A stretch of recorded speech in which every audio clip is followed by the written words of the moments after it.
اللہ سب سے پہلے تو میں شکریہ ادا کرتا ہوں ڈاکٹر صاحب کا، جنہوں نے خاتم مبارک کے ساتھ آج کی خدمت کا عالیشان نکال کیا ہے، اور اسی کے لیے وقت نہیں دیتا ہے بلکہ باقی چیزیں لاقبول کرے۔ اور آج میں اگر کچھ ہوں تو یہ مقبول صاحب کی محبت سب پر کو عنایت کا نتیجہ ہے کہ میں مائک پر کھڑا ہونے کے لائق ہوں۔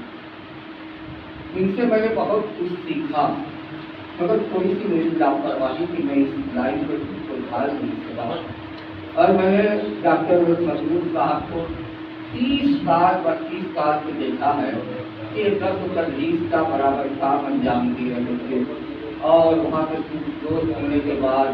انہوں نے کتابیں لکھی، یہ شمار کتابیں لکھی ہیں جتنی اس میں فہرست ہے اس سے کہیں زیادہ۔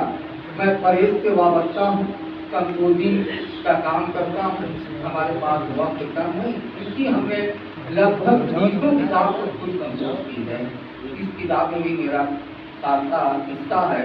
اور ایک لفظ کو میں نے پڑھا ہے، بہترین مضمون نگاری کی ہے انہوں نے، اور نعت کے حوالے سے، اردو ادب کے حوالے سے، بائی کے حوالے سے، قصیدے ہوں اور دیگر کتابیں جو ان کی ہیں ان کی فہرست بے شمار ہے۔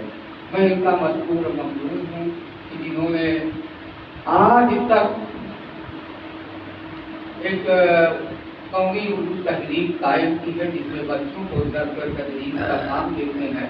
جب دیکھتا ہوں کہ اس عمر میں بچوں کو قرآن پڑھاتے نظر آتے ہیں تو میں سوچتا ہوں کہ جب تک یہ زندہ ہیں تو ثواب کے مستحق ہیں، جو بچے قرآن پڑھائیں گے اس کے بعد ثواب کے مستحق ہیں۔ مقبول صاحب کی بس 5 منٹ